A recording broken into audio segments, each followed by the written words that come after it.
ont le sang vert.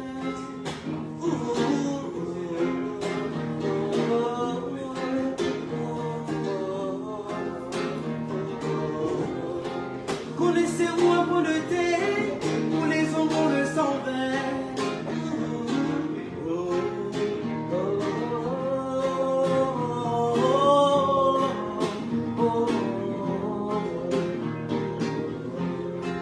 Connaissez-vous un peu le thé pour les femmes n'inventent pas? Dans la douleur.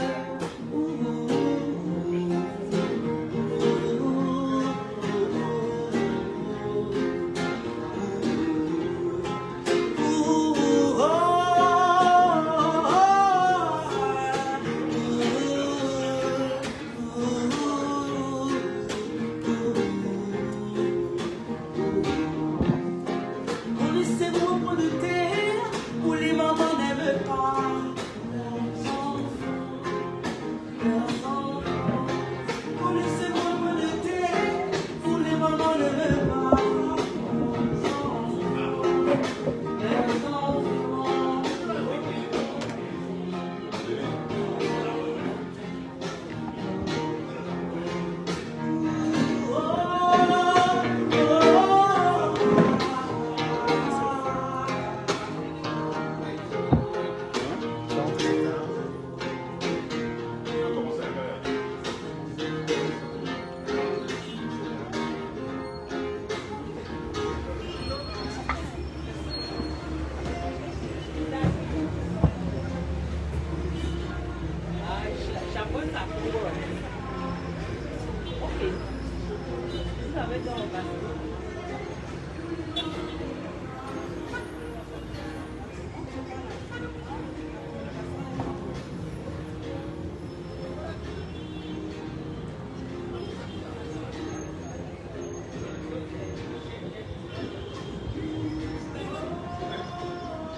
Ah oui, j'avais pas vu ça. Ah ouais.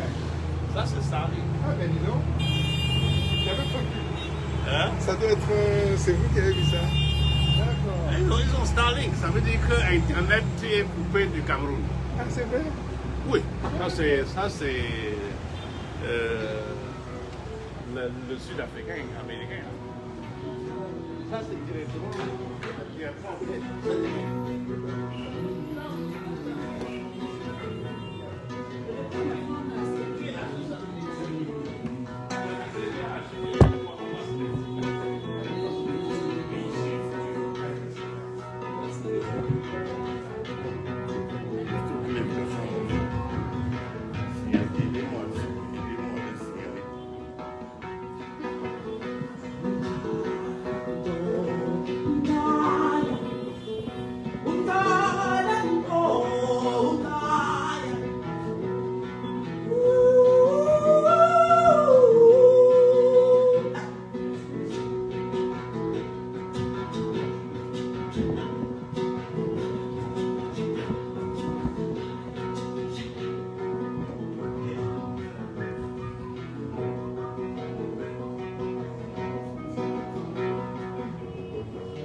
sort du soir, c'est affreux qui se meurt, c'est affreux qui se meurt.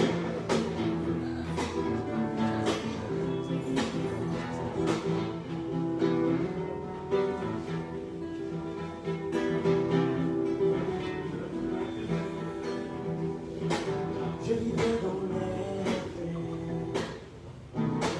je vivais dans les rêves, et je suis rêve.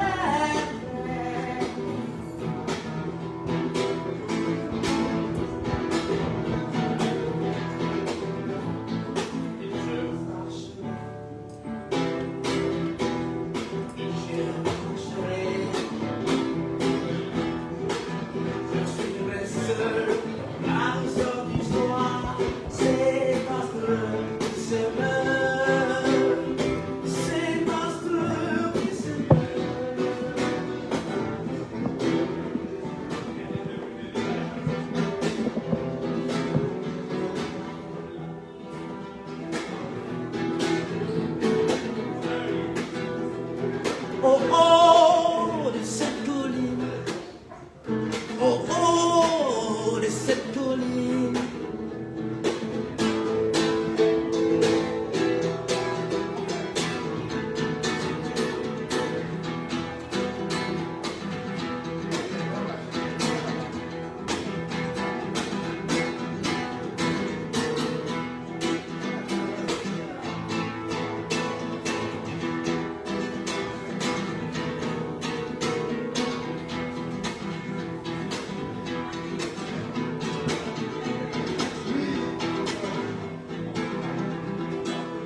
pouvez le faire en attendant que ça. Bonsoir à tous. J'essaye d'allumer le micro. Bonsoir à tous. Bonsoir à toutes et bienvenue à la librairie des peuples noirs pour la dédicace du recueil de poèmes Macadam de Maurice Kamto. Macadam, c'est après Territoires insoumis et Accotements, publié par le même éditeur, le 4e livre après Sous la cendre, les étoiles. Je vous souhaite donc la bienvenue à la librairie des peuples noirs et voici le programme de notre après-midi de dédicace. Dans un premier temps, la parole au professeur Ambroise Combe pour le mot de bienvenue. Ensuite, la lecture par Claude Docam, docteur Claude Docam, la lecture critique de Macadam par Claude Docam, qui par ailleurs est auteur de 2 ouvrages consacrés au poète camerounais Paul Dakeyo, qui est l'éditeur de Macadam. Puis après, nous aurons une lecture musicale des premières pages de Macadam, après quoi j'aurai une conversation avec notre poète, puis un échange entre lui et vous, et on passe à la séance de dédicace par la suite. Merci pour votre aimable attention. Prof. Merci. Soyez le bienvenu. Et j'espère. Le Cameroun est un pays avec beaucoup de problèmes. Nous sommes heureux d'avoir même la lumière cet après-midi. Mais j'espère que vous avez laissé tous vos soucis dehors. Parce que cet après-midi, on va parler de littérature. On va parler de poésie. Quelque grave que soit le sujet, c'est d'abord qu'on parle de littérature. Et que ce n'est pas le moment de venir ici avec beaucoup de soucis, beaucoup de débats. C'est pas un débat philosophique, c'est pas un débat politique. Et en général, au Cameroun, on aime regarder les gens sous un œil unidimensionnel. Mais cet après-midi, nous avons un auteur qui est multidimensionnel, pluridimensionnel. Mais il faudrait garder sous le placard les autres dimensions et regarder et voir le poète et comment il joue avec les mots et comment il travaille ses phrases, il travaille ses vers, il joue avec les mots. Je crois que c'est cet aspect-là, c'est cette dimension-là. Oubliez toutes les autres dimensions et ne regardez que cette dimension-là, parce que c'est ce qui nous interpelle cet après-midi. Et parfois, certaines personnes viennent ici pour déclamer de la poésie ou lire de leur littérature, et les gens commencent à les interpeller sur des sujets qui ne sont pas à l'ordre du jour. Donc, je voudrais vous souhaiter la bienvenue dans cet espace. Je ne peux pas remettre le micro sans l'avoir prononcé son nom. Dans cet espace créé par Mongo Betty, dit Alexandre Biyidi, qui nous a légué cet espace, cette librairie, pour que au Cameroun, nous nous développions en mettant un peu de culture dans notre manière de voir le monde. Que nous nous éloignions un peu des autres sujets et que nous mettions un peu de culture dans notre démarche, dans notre vie. Et nous nous en rendons compte aujourd'hui, puisque nous sommes dans cette ville de Yaoundé, nous nous rendons compte que nous sommes à peu près le seul espace dédié 24 heures sur 24 à la culture. Et nous vous invitons, s'il y a beaucoup de gens qui ne savent pas que ça existe, de leur dire qu'ils peuvent venir ici. Ils peuvent, quand ils ont écrit, venir ici en parler. ne parler que de culture. Je vous remercie et je vous remercie d'être venu. Comme d'habitude, nous avons commencé avec j'allais dire le quart d'heure académique, mais c'est plutôt les 30 minutes académiques. Et même jusqu'à là, au Cameroun, ça ne suffit jamais. J'espère que d'autres vont venir. Mais en attendant, on peut déjà commencer. Merci. Tout à fait. Merci.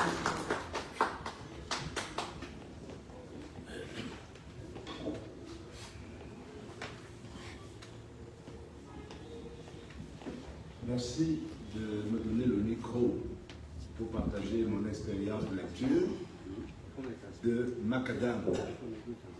Je remercie le professeur Ambroise Cogne de nous avoir avertis et de dire qu'en ces lieux aujourd'hui, le sujet est politique. Mais timidement, je vais pouvoir dire que je suis un peu disciple de la parole de Gilles qui dit au lecteur: il faut m'aider à dire ce que j'ai voulu dire. Ce qui signifie que mon expérience, de toutes les manières, peut déborder le cadre que l'on m'assigne, mais ce sera avec beaucoup de déférence que je demande un pardon là-dessus.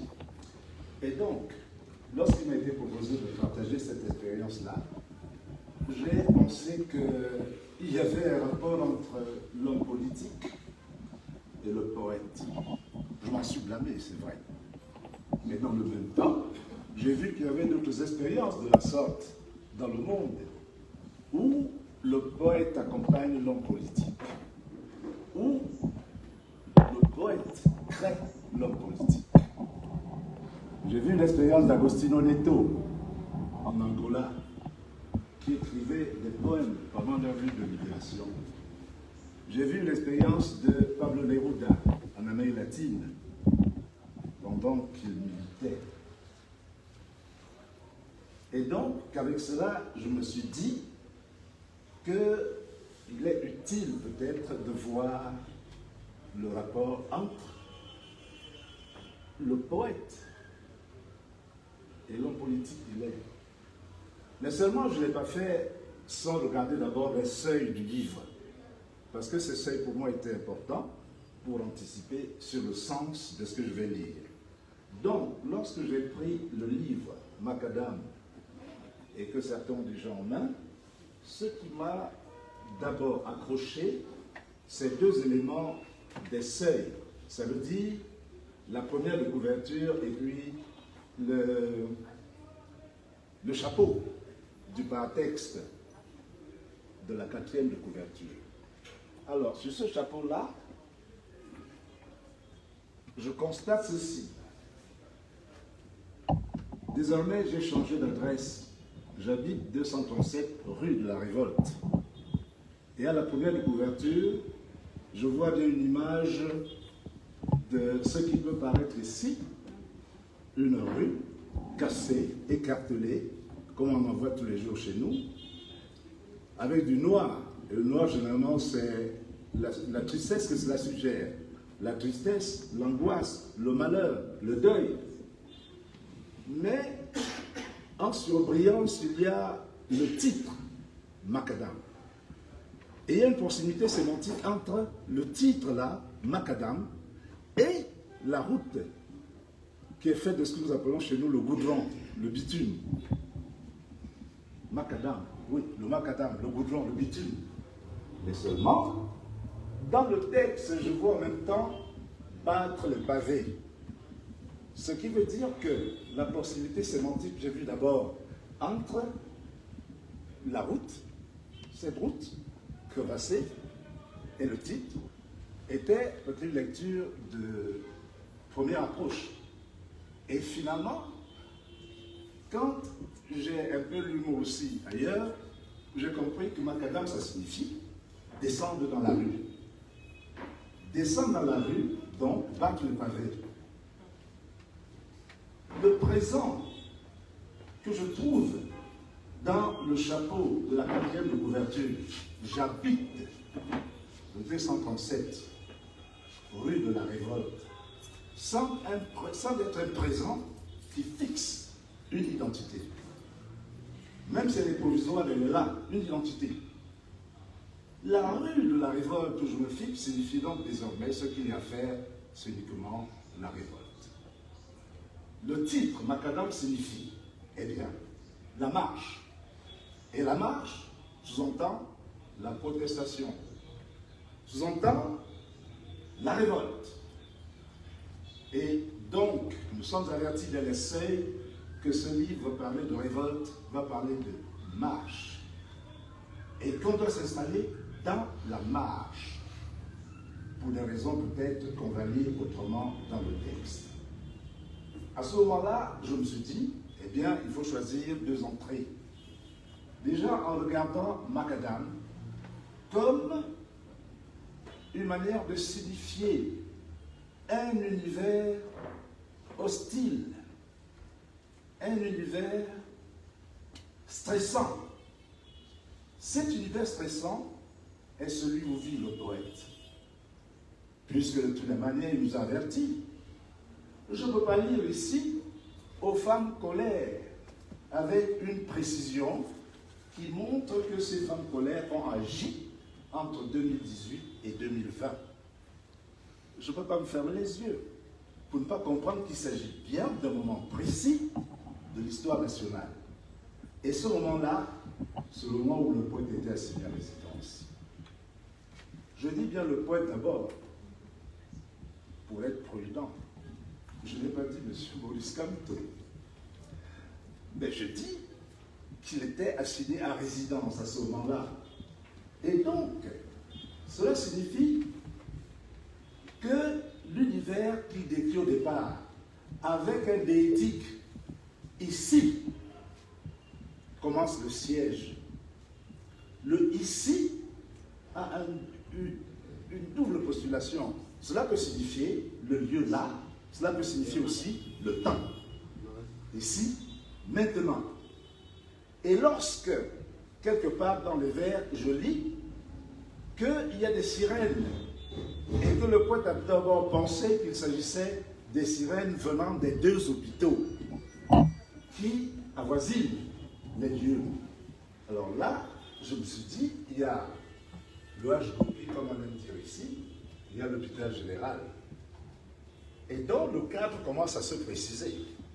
Le siège de la résidence était donc un siège de deux personnes que vous connaissez. Le siège de la résidence de M. Kamto, le siège de la résidence du poète.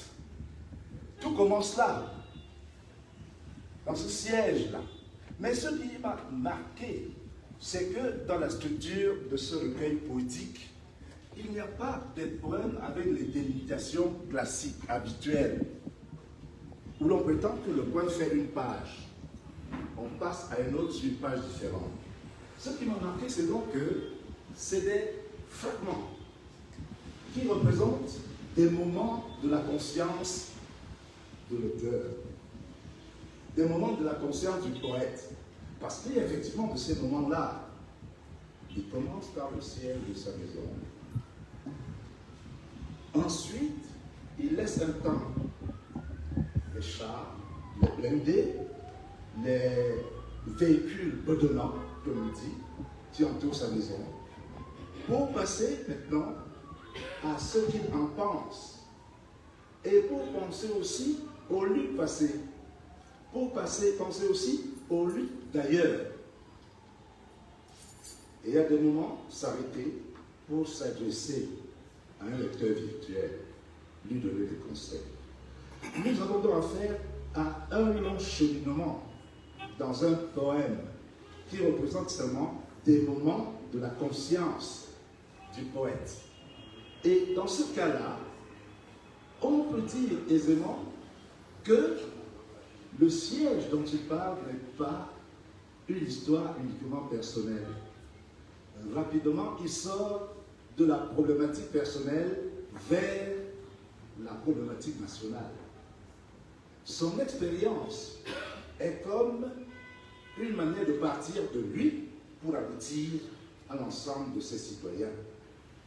Et là, ça me fait penser que William Blake a raison de dire qu'on peut, à partir d'un grain de sable, voir le monde entier. Et dans ce cas-là, le premier axe que je suggérais, c'était que ce macadam est un portrait, je veux dire, une description, au-delà de la problématique personnelle, une description de l'histoire nationale, de notre histoire nationale. Quelle histoire? Une histoire qui est une histoire d'autocratie. Une histoire d'autocratie qui finalement a créé le chaos. Et le mérite du poète est de ne pas montrer les choses de manière fragmentaire comme on le fait souvent, de montrer que c'est la police qui a fait ceci. Ce sont les hommes politiques qui ont fait cela, mais de montrer que tout est unifié dans une sorte de bras de force qui écrase tout, à tel point que, qu'il s'agisse des intellectuels qui rentrent d'Europe, dit le poète, qui rentrent de l'extérieur, dit le poète, avec leurs valises pleines de machettes, et non pas de diplômes. Parce que ce sont des semeurs de haine, et parce que ces intellectuels-là ne font pas ce qu'ils devraient faire, c'est-à-dire être des agents de développement. Mais c'est eux qui, dans la confusion générale et dans l'unicité de l'autocratie qui oppresse, qui dans cette unicité-là, créent eux-mêmes le désordre. Qu'il s'agisse des magistrats, que l'on dit ici des magistrats aux perruques, qu'il s'agisse de donc, ils sont montrés de telle manière qu'on voit bien qu'ils sont assujettis. Qu'ils sont, comme dit le poète, aux ordres. Qu'il s'agisse du peuple lui-même, qui est comme le peuple de Césaire coupé de tous ses moyens, et je vais dire qu'il y a beaucoup d'interprètes césariens là-dedans, ce qui est une bonne chose. Parce que ce peuple, c'est un peuple qui est coupé de ses moyens, un peuple qui n'agit plus, mais qui, de toutes les manières, se fout dans tous les plaisirs comme moyen facile d'échapper à la torpeur commune. Et c'est pour ça, nous dit le poète, des choses que nous savons, mais la manière de le dire, on va l'écouter dans la lecture tout à l'heure, je n'ai pas besoin de lire les extraits que j'ai pris. La manière de le dire, c'est tel que, eh bien, ça nous fait découvrir notre fastidieuse à nous-mêmes. Parce que le poète précise que ce qui nous préoccupe, c'est l'alcool. Et le coït, les deux unis, c'est la marque de notre société. Et tout cela se fait pendant qu'à l'extérieur, la répression est telle qu'on s'est donné le sentiment pendant longtemps que plus rien ne peut marcher. On se décourage. On se dit qu'il n'y a pas une possibilité de naître autrement. Et c'est même cela qui, à des moments, agresse l'esprit du poète. Parce que tout au long de ce texte, il y a des moments où il est vraiment fragilisé lui-même. Ou c'est par la foi personnelle, ou c'est par une sorte de sursaut personnel qu'il arrive à se dire « cela va marcher ». Et c'est pour cela que tout le temps dans le poème, il y a cette question « le jour se lèvera-t-il » ? Le jour se lèvera-t-il ? Après chaque séquence poétique importante, c'est cette question. Le jour se lèvera-t-il? Parce qu'il est fragilisé. Mais au bout du compte, il joue le rôle du poète qui doit sensibiliser, qui doit conscientiser, parce qu'il n'abandonne pas l'homme à la nuit. Et c'est pourquoi, eh bien, dans le texte, on sent bien qu'il y a un appel à la posture debout. La posture debout est importante. Je me rappelle bien ce que le professeur, le nom va venir tout à l'heure, ce qu'il nous disait à des moments, que si un policier vous fait mettre à genoux, refusez. Parce que être à genoux, c'est comme un animal. Le centre anthropologique de l'être humain, c'est d'être debout. Et c'est donc important que le poète puisse dire qu'il faut que l'on soit debout. Césaire lui disait debout à la carte. Et être debout signifie donc aussi reprendre l'initiative de sa propre liberté. Cela est possible. Reprendre l'initiative de sa propre liberté signifie donc d'abord que le poète conscientise le fait pour lui-même de dénoncer tout ce qui se passe, c'est déjà utiliser la parole politique comme une arme. Parce que la parole politique est un aiguillon qui travaille les consciences.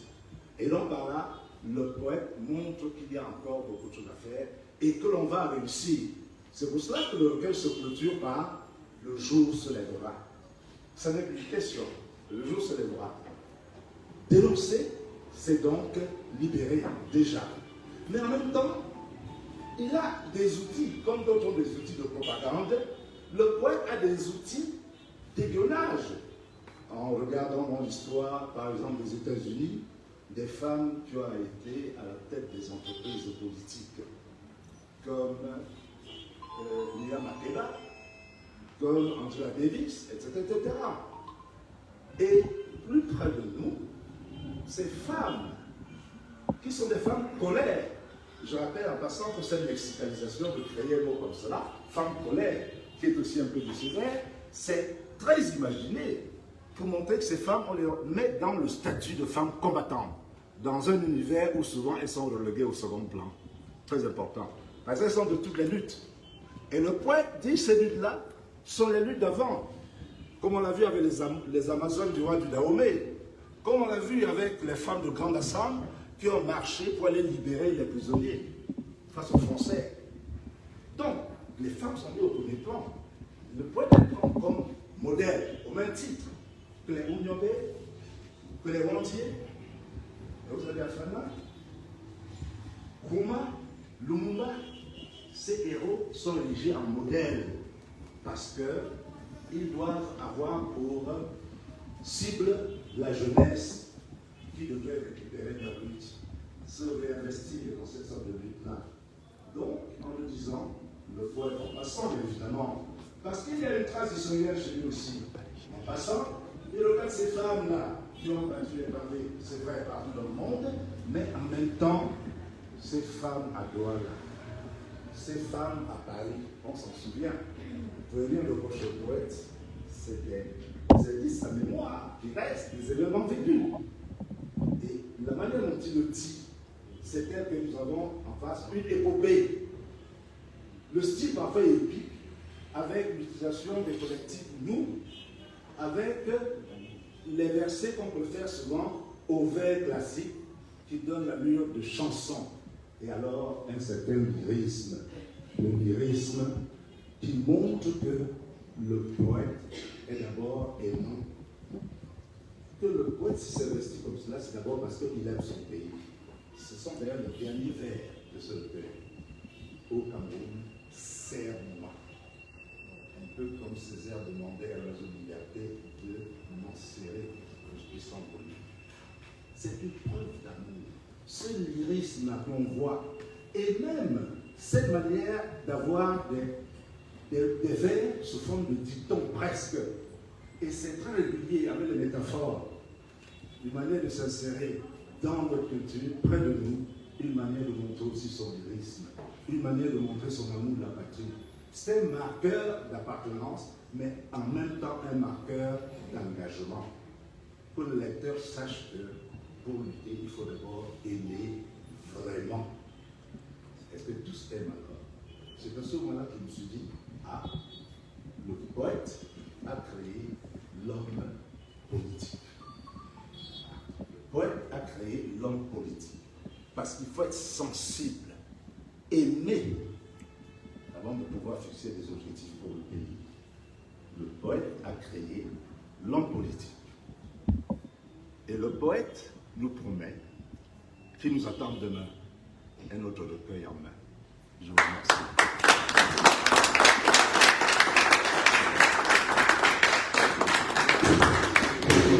Merci beaucoup.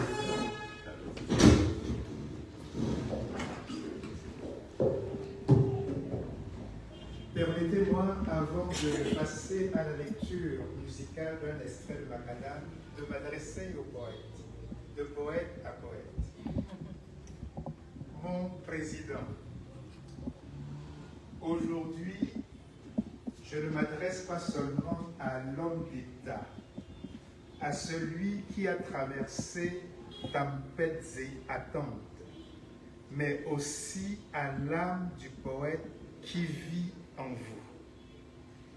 Macadam n'est pas qu'un recueil, c'est un territoire, un espace où la mémoire, la colère et la beauté se rejoignent pour révéler l'intime et le collectif d'un Cameroun qui vacille, qui résiste et qui rêve.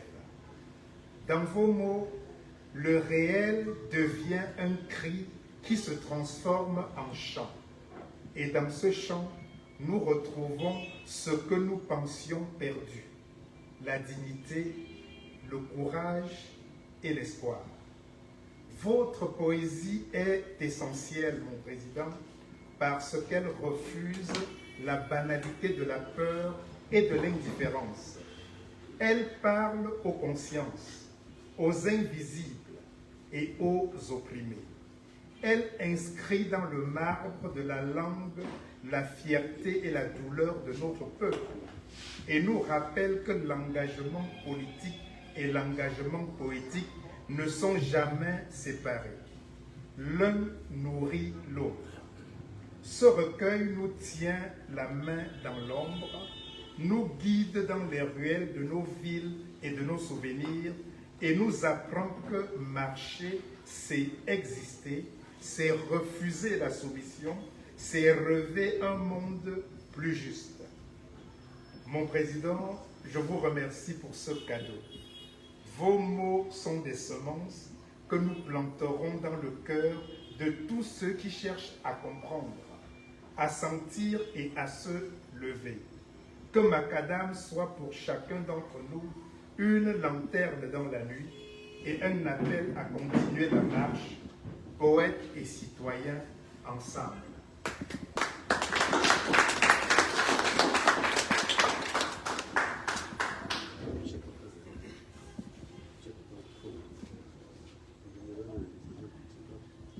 Macadam.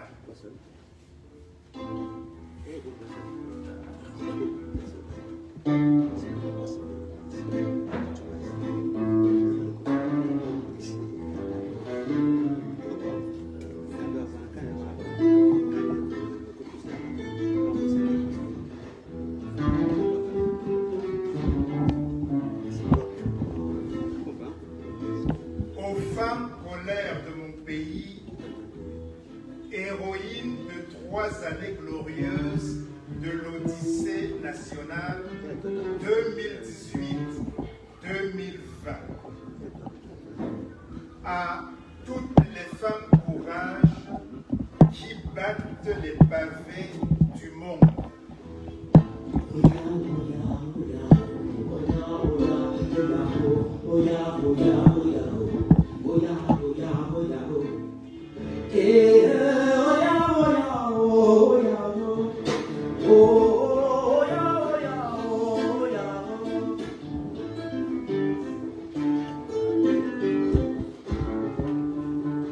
Aujourd'hui commence le siège. Des forces mixtes ont encerclé notre demeure. Elles sont parées pour la guerre. Face à elles, ma femme et moi. 2 agents de maison nous accompagnent dans l'assignation. La colonne de combat aligne son arsenal. Plusieurs blindés légers, des transporteurs de troupes, des monstres anti-émeutes au milieu desquels trône un éléphant d'acier, bedaine plein à rabord. Lorsque la sirène a hurlé, j'ai cru au rituel des ambulances. Non loin de nous voisinent 2 hôpitaux, mais la sirène gueulait plus fort que d'habitude. Les rires s'éteignent, l'angoisse s'allume. C'est une prise d'otage. On dit ici, tu vas lire l'heure pour annoncer un temps d'épreuve. Le jour se lèvera-t-il?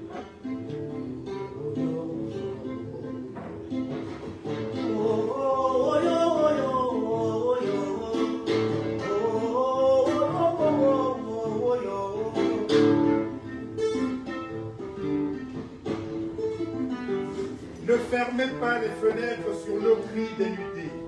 Les douleurs en folie n'ont aucune pudeur. Avec ma mentalité d'âne, j'ai sillonné nos ruines. Je parle du quai des échecs au retour de l'errance. Ventre creux, mains vides, poche pleine de rancœur et les rêves dispersés sur la mer. Je vous parle d'ici, du plus haut de mon cri. As-tu jamais fait route avec une colère qui flamboie? Crois-moi, tu n'es pas seul sur ce chemin. Ces bouches sont des scellés, des tragédies répétées. N'écoute pas le bruit, entends dans leur silence la parole interdite. Que disent les voix rauques de nos terres, ces impassibles souffrances moquées par la pluie? Que dit la montagne, supportant les bourrasques, où dorment nos aïeux et les rêves oubliés? Que disent les ruisseaux, toujours aussi bavards, enfilant les raffias? D'une même voix, elles chuchotent les malheurs, confessent-leur de la lutte, le temps du chagrin, certes des larmes, où l'on réveille le courage pour pouvoir vivre enfin. Entends-les se lamenter sur notre sort.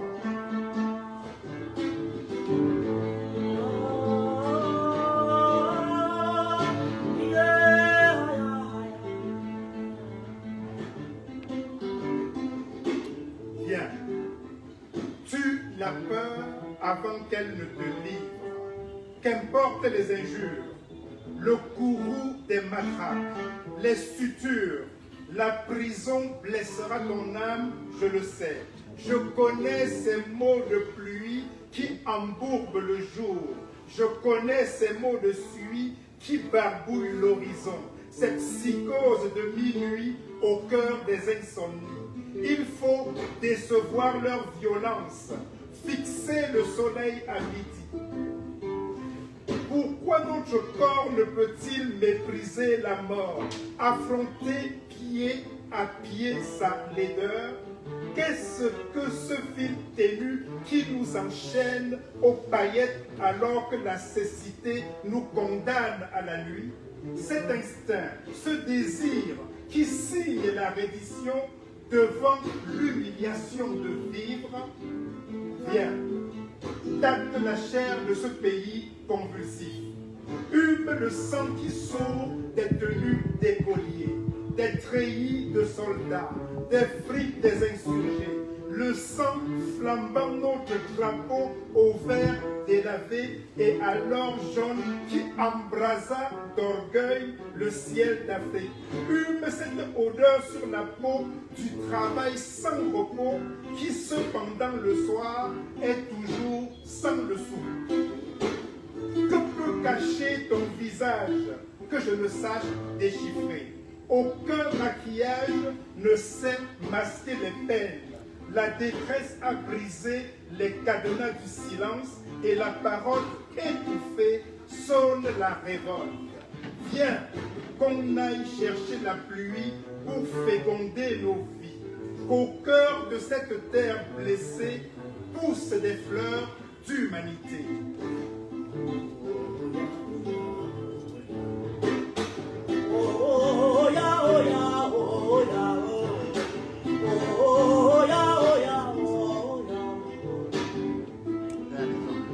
Les sirènes vocifèrent, frappent et matraquent malmènent la dignité, pillent les lueurs que notre passion commune allume sur des visages. En cette journée d'offrande qui accouche la laideur, les paroles s'élèvent, se dispersent dans les nuages. Les cris s'accrochent aux crêtes d'un ciel usé. Les chants roulent sur le plat du fleuve qui charrie de la mélancolie. Où se destine cette révolte qui a repudié l'agenouillement?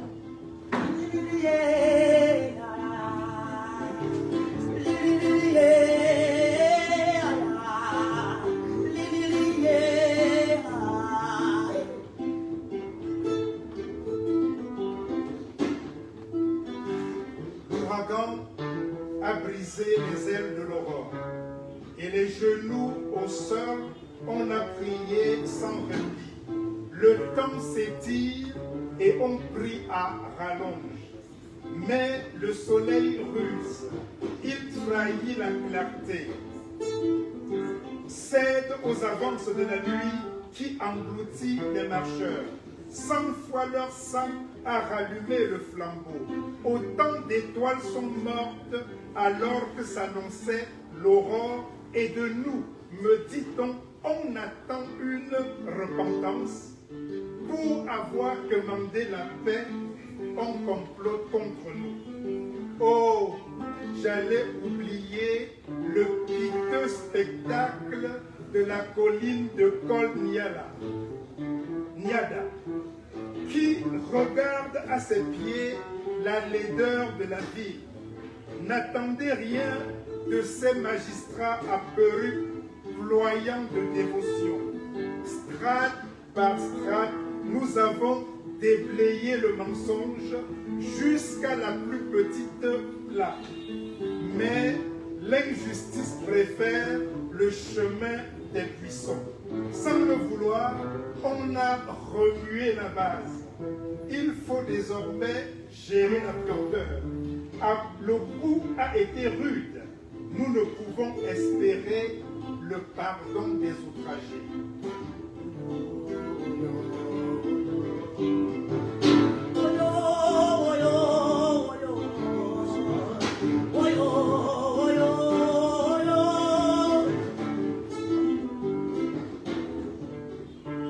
Cette maison, notre prison, m'a toujours souri à chaque arrivée comme à chaque départ. Désormais, elle me consigne. Ma place est auprès des marcheurs. On annonce un assaut. Le jour se lèvera-t-il?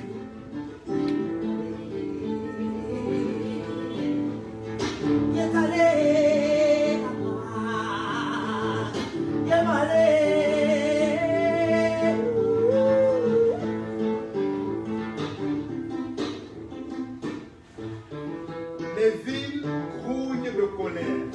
Je cherche enfin la foule.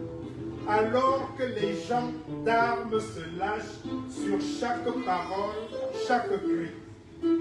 Tels des monstres sortis des ténèbres, des pilasses hantent les rues. Trousses, des trousses. Jadis ils opéraient de nuit, le jour ne les effraie plus. Beaucoup m'ont porté des messages et m'ont supplié de me mettre à l'abri. Regardez votre bonne fortune, diminuez la voilure, qui pleurera tout ce temps que vous avez offert aux étoiles. Mais regardez donc ces ombres qui se nourrissent de la redondance des malheurs. Regardez la saignée qui évite cette terre nôtre. Notre seule espérance serait-elle de mourir? On nous voudrait belants au pied d'une chimère. Je déclare que je suis au service d'une cause.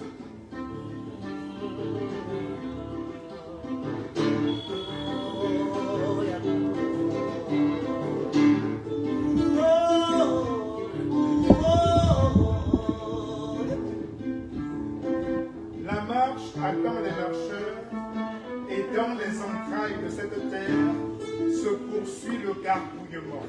C'est un bruit de fond du fond de notre histoire. Il accompagne nos pas sur le chemin du recommencement. Car c'est la même histoire qui peine à se frayer une voie. Elle titube dans nos souvenirs. L'estomac se crispe, les jambes se raidissent de leur ration de bain.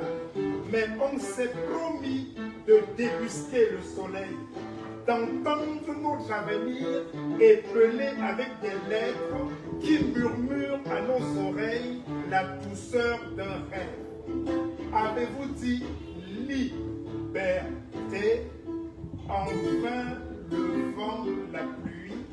Rien ne brise l'ardeur d'aller au rendez-vous de la bien-aimée.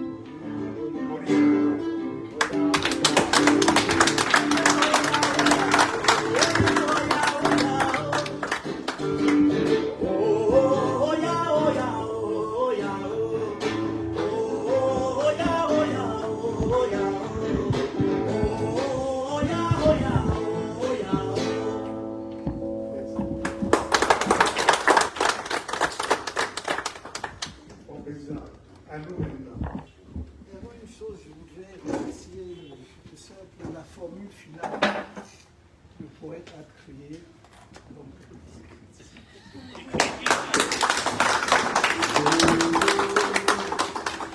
C'est tellement juste remarquable. Mon président, j'ai quelques questions pour vous. La première, c'est celle-ci. Pouvez-vous nous raconter ce qui vous a donné l'élan d'écrire Macadam et comment ce recueil s'est construit au fil du temps?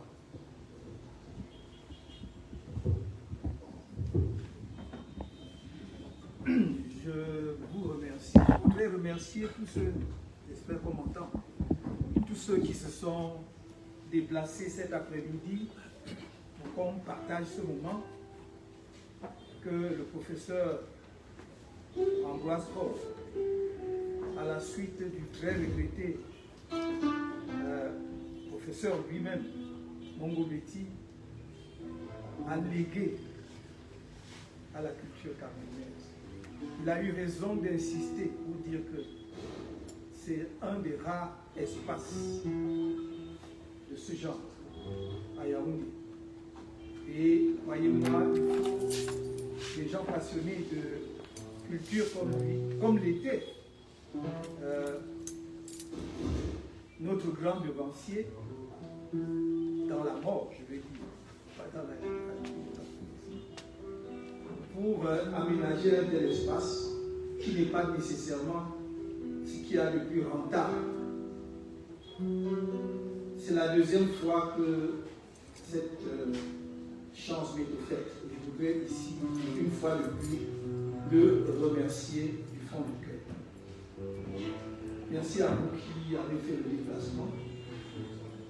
Je note avec beaucoup de bonheur qu'il y a, en dépit de toutes les difficultés existentielles auxquelles nous sommes tous confrontés, encore des amateurs de poésie.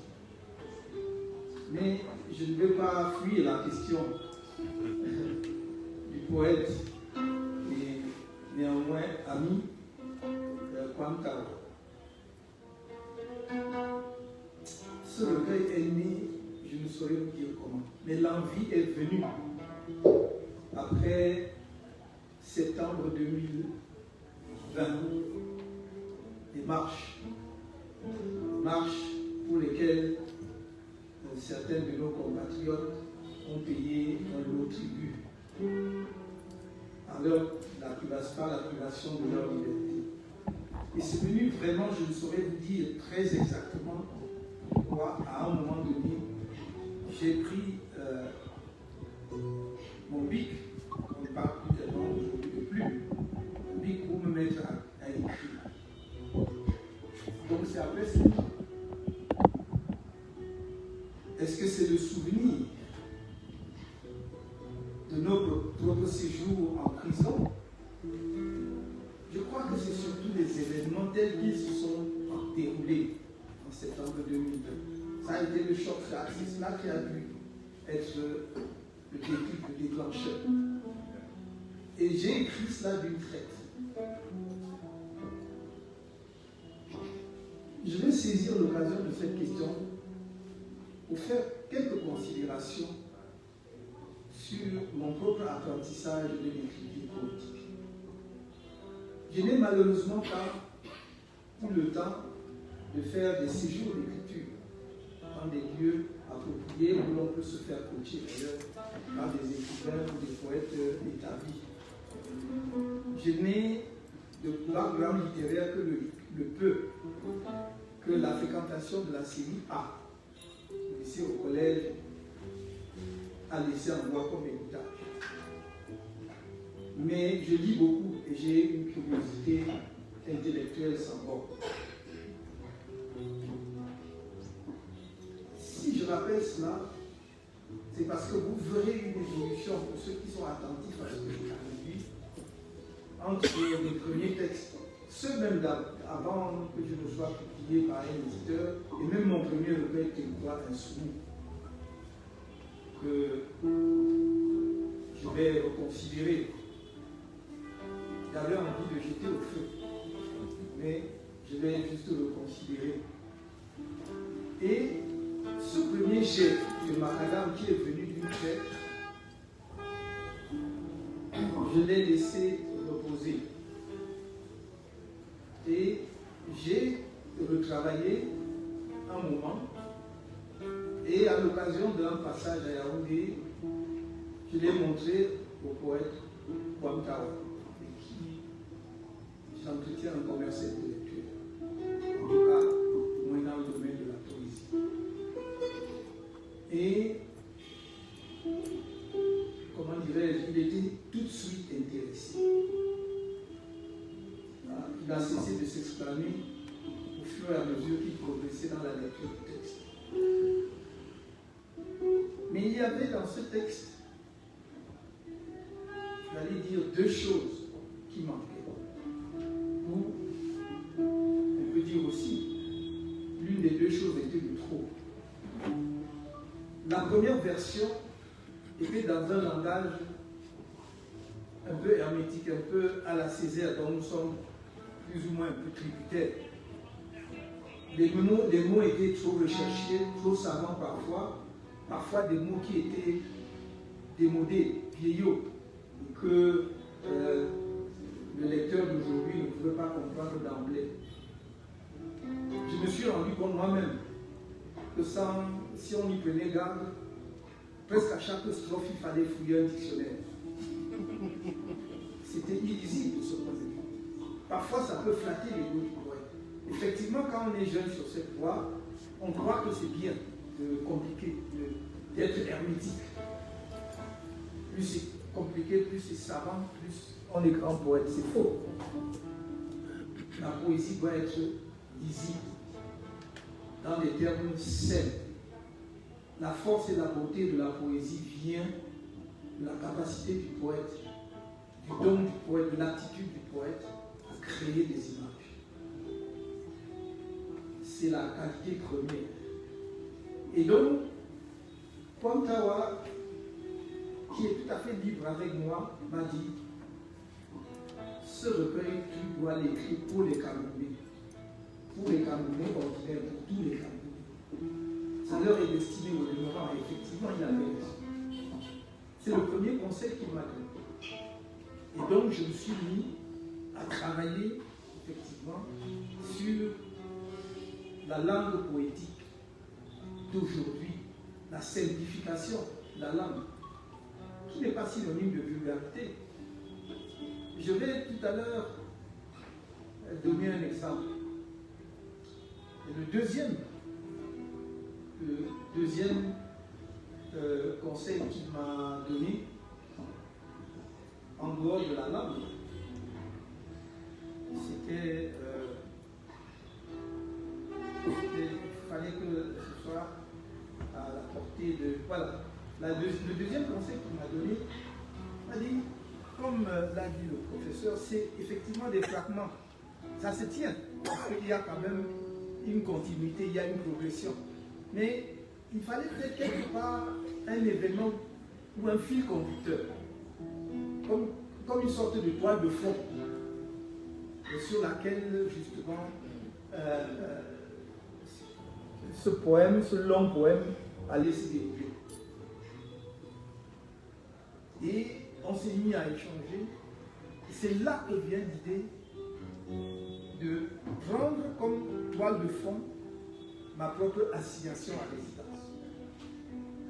Donc c'est pour cela que les textes sur le siège émaillent, mais ça émaille pour donner un fil conducteur. C'est des moments en fait qui reposent, comme une déchirure, des craquelures, mais ça renforce même la cohérence du texte. Voilà les deux moments. Et à partir de là, on a travaillé. Et je voulais justement arriver à ce point de travailler. Quand on est jeune poète, peu importe l'âge, j'ai écrit des poèmes très tôt dans ma vie, à moins d'autres écrits à 6 ans, mais moi c'était pas aussi précoce. Je crois qu'à partir de 14 ans, j'ai écrit un texte. Je me souviens toujours, je ne sais pas garder, je n'ai pas gardé cette chose. Mais j'étais encore au lycée, j'ai publié des textes de poètes, de poésie dans Jeune Afrique. Ce n'est pas une référence littéraire. pas le but, mais de dire qu'ils étaient intéressés quand même.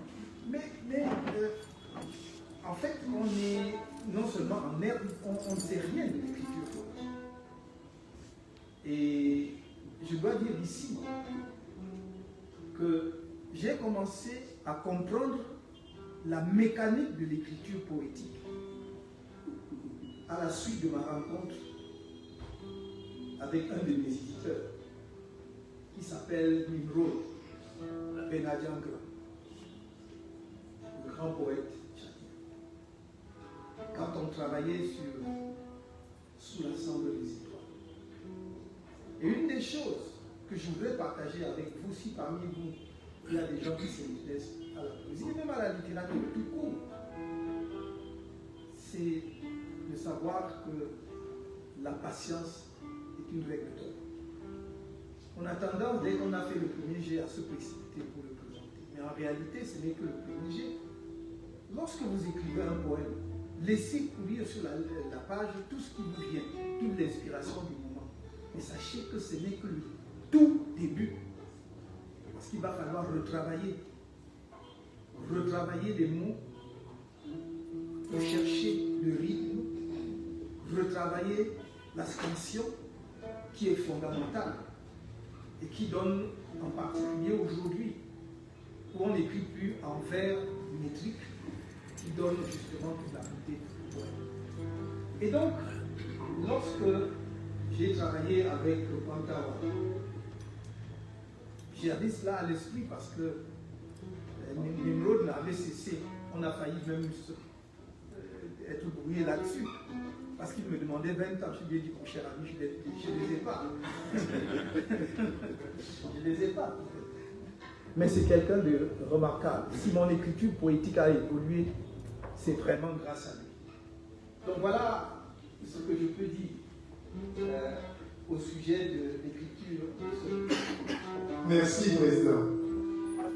Maintenant, comment articulez-vous dans Macadam la force poétique et votre engagement politique? Est-ce que la poésie peut changer les consciences? Et, à votre avis, comment? Absolument. La poésie peut changer les consciences. Mais commençons par la première partie de votre question. Chez moi, et je ne parlerai pas forcément pour les autres, il y a une continuité. Et en fait, une communication entre le poète et l'homme politique. On a parfois eu tendance, et cette tendance-là existe encore aujourd'hui, à distinguer les poètes engagés des poètes, peut-on dire, contemplatifs. Je n'y crois pas dans ce instant. Je ne crois pas que cette césure corresponde à la réalité. Le poète engagé prend la matière de la société comme la glaise qu'il va modeler. Tout comme le poète contemplatif prend peut-être la nature, les fleurs, les arbres et tout. Mais c'est avec la même passion qu'il découvre dans chacune de ces matières la beauté. Et la poésie a pour essence la beauté.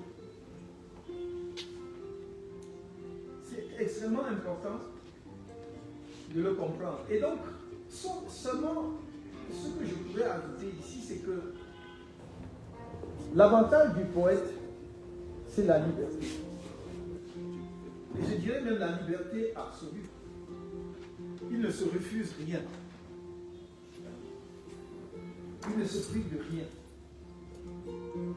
Il dit ce qu'il doit dire quand il doit dire, le dire. Il cherche simplement à le dire d'une manière qui soit belle. Le poète, l'homme politique ou la femme politique, elle ne peut pas payer ce luxe. Il évolue dans un cadre qui a ses contraintes, qui a ses règles, qui a son éthique, qui sont souvent autant de barrières, de limites à ce qu'il peut faire, ce qu'il ne peut pas faire. Le poète n'a pas ses compris. Donc au fond, vous voyez, du coup, ça se complète. On a cité tout à l'heure, et ça me permet de répondre à la deuxième partie de votre question, Pablo Neruda. J'ai lu Neruda, il était encore lycéen. J'en parle encore aujourd'hui avec beaucoup d'émotion. Mais Neruda était sa personnalité. Donc, bien sûr, il a fait des textes absolument importants, en tout cas fantastiques, sur l'amour, la relation à la femme et tout. Mais c'était d'abord un homme politique, un militant, plus exactement.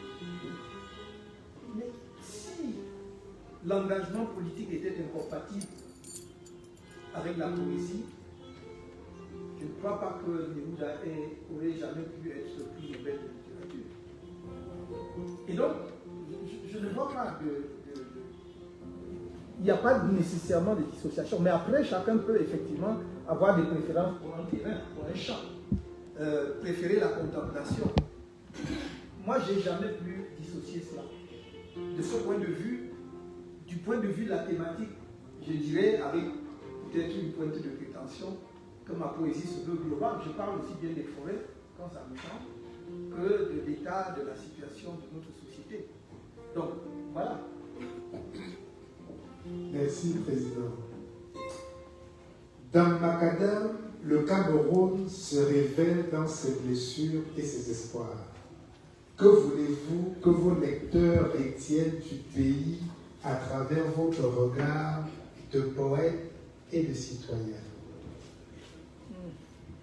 Oui, professeur Ambroise, comme a eu tout à l'heure de baptiser un peu ce rapport, qu'est-ce que je veux qu'on retienne? Ce que tout lecteur retient de la lecture d'un texte poétique. Cela veut dire quoi? Cela veut dire d'abord le message que veut véhiculer le texte. Et ensuite, s'il a su le véhiculer avec la beauté que l'on peut attendre d'un poème. Si j'ai un message purement politique et essentiellement poétique, je le délivre suivant les canaux. Je sais aussi un peu écrire des essais. Je sais aussi écrire des textes, des discours, des messages.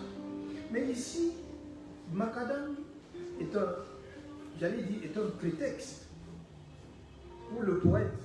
Comme je l'ai dit, c'est la glaise. J'aurais pu dire, j'avais un projet d'écrire un truc sur les forêts. Juste les forêts. Et donc, sans doute, j'aurais dit aussi des choses qui auraient croisé ce qu'on trouve dans Macadam. Mais Macadam, fondamentalement, c'est d'amener à la conscience du lecteur la situation de la société dans laquelle nous vivons et de montrer que ce n'est pas une fatalité. De montrer aussi qu'on peut être, pour encore parler comme Césaire, un peuple de rupture. Ça ne veut pas dire un peu de violence, ça ne veut pas dire un peu de brutalité, puisqu'on convoque le champ politique. J'y suis dans la politique militante depuis 14 ans aujourd'hui. En dépit de toutes les allégations, personne ne peut vous dire, ni en privé ni en public, qui m'a vu commettre le moindre acte de violence sur qui que ce soit. Donc, être un peuple de rupture, c'est d'abord une rupture avec nos chaînes. Et des chaînes, nous en avons beaucoup. Celles qui viennent de l'histoire, celles qui viennent d'aujourd'hui. Parce que dès lors que nous avons compris cette nécessité, nous comprendrons justement que nous avons les moyens de surpasser, comment dirais-je, oui, de surpasser, de dépasser ou de surpasser ce que l'on nous présente aujourd'hui comme rédhibitoire, incontournable et indépassable, c'est-à-dire l'horizon de l'ennemi, par exemple. Quand le professeur a appelé tout à l'heure que je faisais une pointe aux intellectuels qui n'ont dans leur mal à diplôme de leur retour de l'Europe que des machettes. On serait attendu qu'ils viennent avec ces diplômes-là, que ça serve à quelque chose. Mais ils les ont oubliés là, en prenant l'avion. Ils les ont remplacés par des machettes. Car c'est ça qu'on voit sur la scène publique. Il faut rompre avec ça. J'ai toujours du mal à comprendre que nous en soyons encore à ces villageoiseries-là. La chèvre du voisin a goûté chez moi, et puis quoi? Parce que le monde tel qu'il est se moque de la chèvre de votre voisin. Vous m'amenez à aller plus loin, à dire, si nous ne faisons rien, si nous n'y prenons garde, s'il n'y a pas un sursaut, nous serons engloutis. J'ai écrit dans une pensée, nous serons recolonisés. Dites que j'ai dit ça, j'ai écrit, on sera recolonisés dans notre comportement actuel. Nous, Africains, je ne parle pas des Camerounais, nous, les Noirs. Parce que nous perdons notre temps dans des futilités. Voilà. Merci, Président. Beaucoup de passages du recueil reflètent la lutte, le courage face à l'injustice. Quel rôle l'écriture peut-elle joue-t-elle pour vous dans la résistance personnelle et collective? Bon, je crois que d'une certaine façon, ça rappelle la question précédente. Mais l'écriture, pour moi, c'est...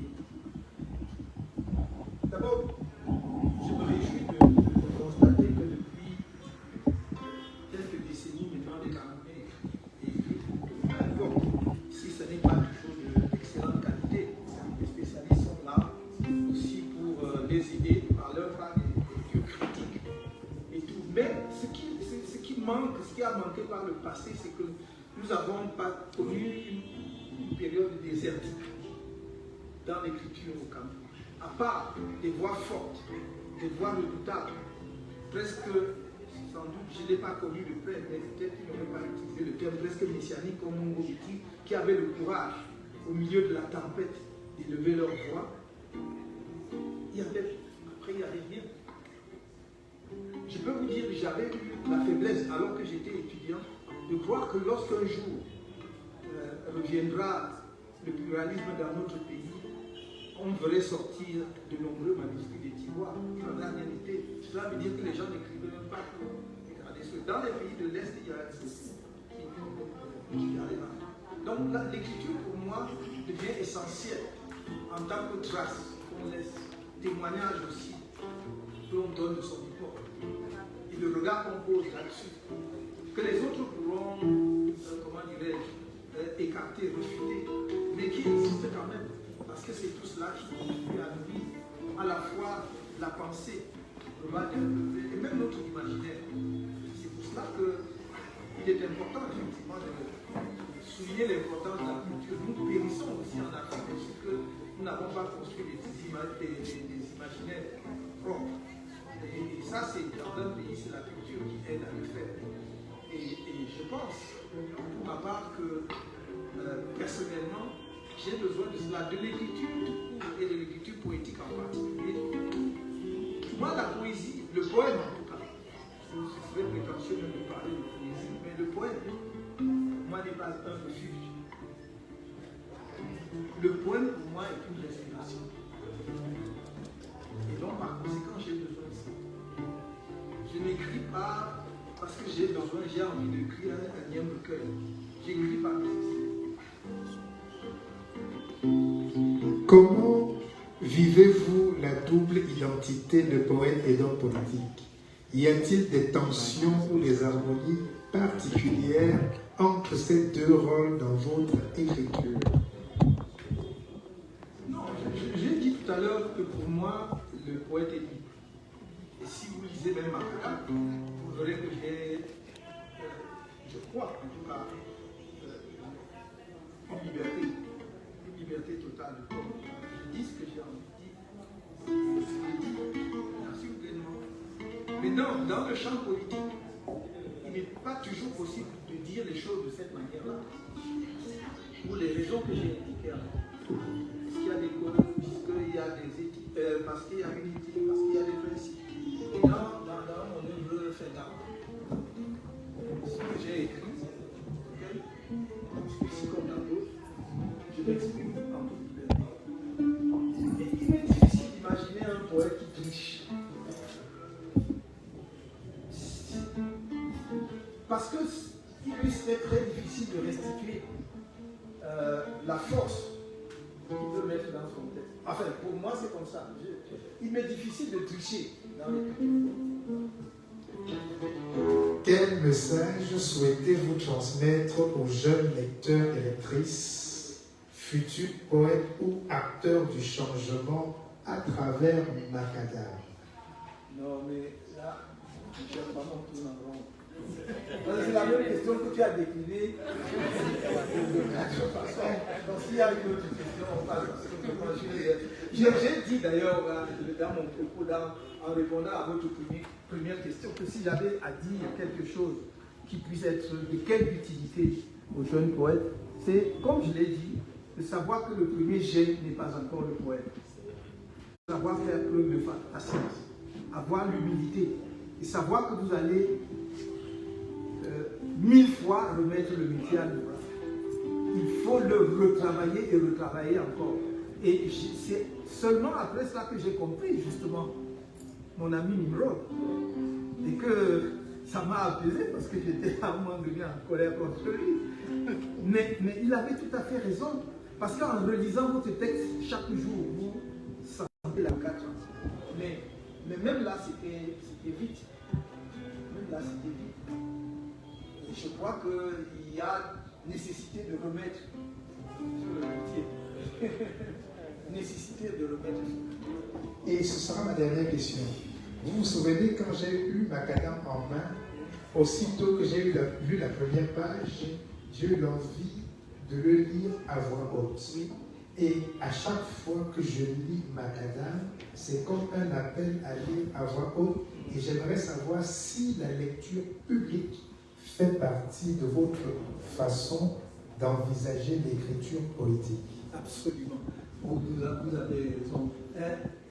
Pas public, mais au moins dans ma chambre, dans mon bureau, je lis à voix haute. Si vous ne lisez pas le texte à voix haute, vous n'avez pas la sonorité, vous n'avez pas le rythme, vous n'avez surtout pas la scansion. Il ne faut pas croire que les mots, juste parce que vous trouvez un synonyme, ça va.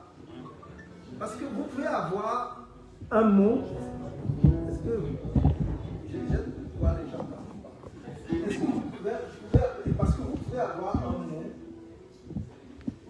disons, dans un verbe, on a besoin d'un mot qui a on va dire quoi, 3 syllabes. Et vous avez 2 mots qui ont les 3 syllabes. Mais vous pouvez avoir besoin d'un mot qui est doux, alors que l'autre est un mot qui est rugueux, mais tous les deux ont 3 syllabes. Donc c'est pour cela que vous ne pouvez.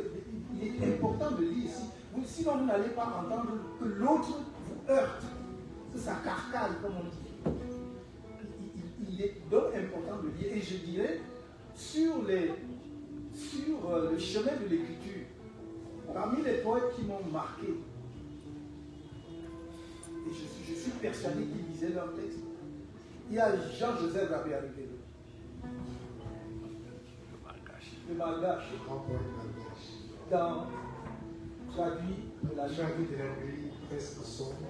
Qu'est-ce qu'il dit?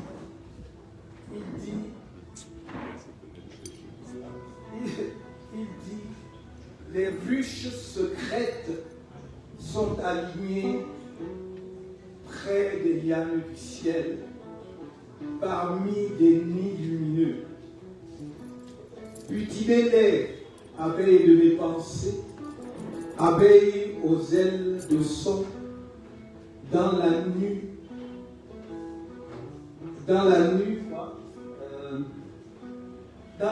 enceinte de silence. Les ruches secrètes sont alignées près des lianes du ciel, parmi les nuits lumineuses. Butinez-les, abeilles de mes pensées, abeilles aux ailes ailées, dans la nuit enceinte de silence. C'est beau, c'est magnifique. Et voilà donc le poète qui crée. Voilà la force de l'image. Moi, quand j'ai lu ce poème, je voyais effectivement dans le ciel tout ce qu'il décrivait. Et il dit plus loin, chargez-vous aussi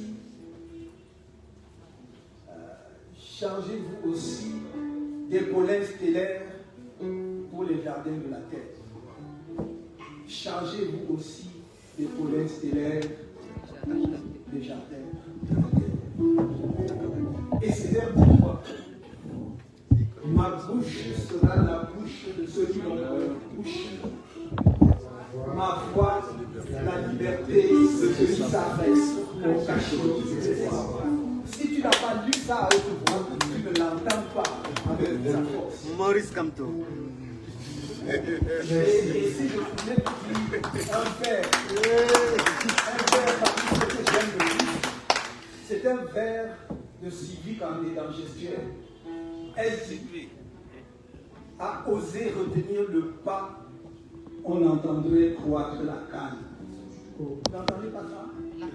La canne à sucre. À oser retenir le pas, on entendrait croître la canne. C'est beau, C'est magnifique. c'est absolument magnifique.